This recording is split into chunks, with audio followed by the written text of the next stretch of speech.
Salut à toutes et à tous et bienvenue dans Réfractactu.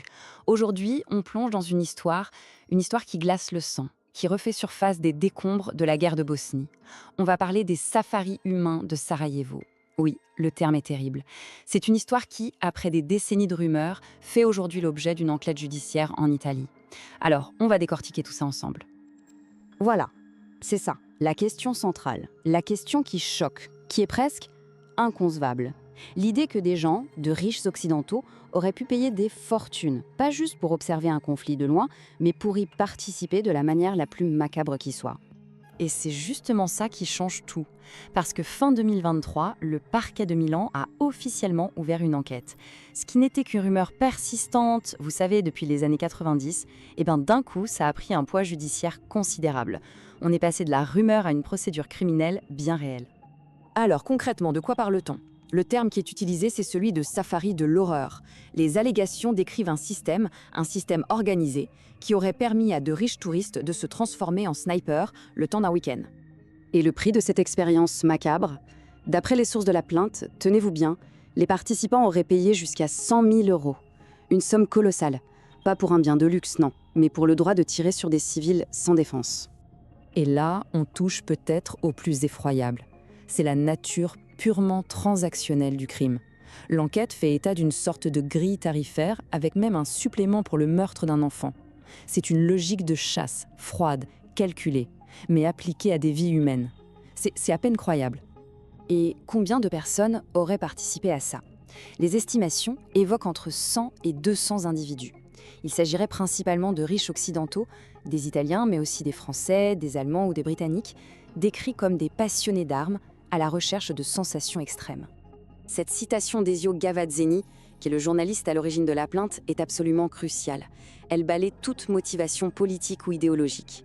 Le mobile, ce ne serait ni la haine, ni la guerre, ce serait quelque chose de bien plus simple et de bien plus dérangeant, le pur plaisir personnel. Pour vraiment saisir toute l'horreur de ces allégations, il faut se replonger dans le contexte de l'époque. Il faut comprendre ce qu'était Sarajevo à ce moment-là, une ville assiégée, une ville martyre.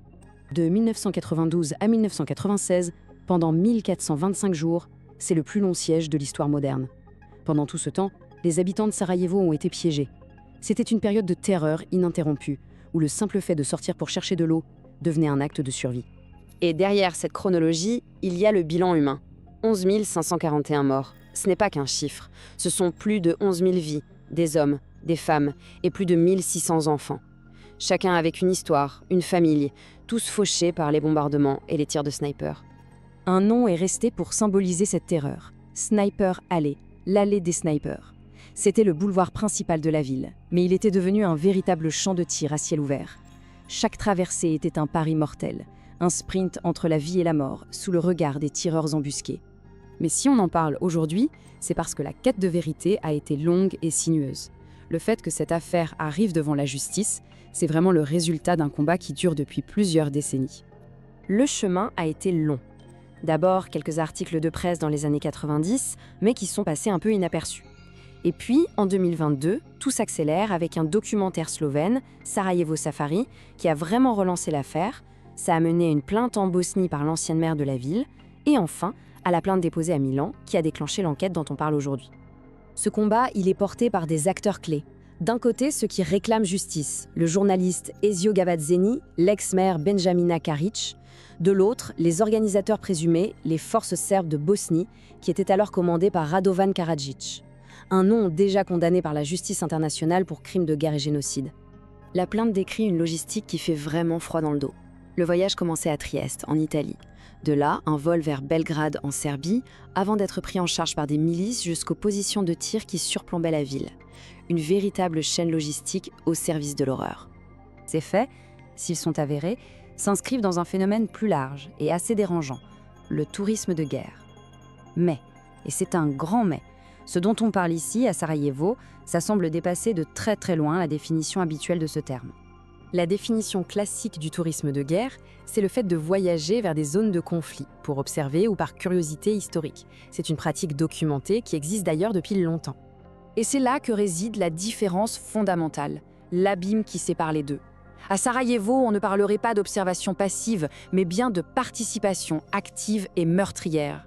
La motivation ne serait pas la curiosité, mais la recherche de plaisir. On bascule de la fascination morbide à la complicité de meurtre. L'enquête italienne aura la lourde tâche de faire la lumière là-dessus. Mais au-delà de la justice, cette affaire nous confronte à une question universelle et glaçante. Où se termine la fascination pour la violence et où commence la complicité? Une question qui, plus de 30 ans après les faits, n'a rien perdu de sa terrible pertinence. Voilà pour ce décryptage. Si notre travail vous plaît, le meilleur moyen de nous soutenir, c'est de vous abonner et de partager. On se retrouve très vite pour un nouveau numéro. Salut!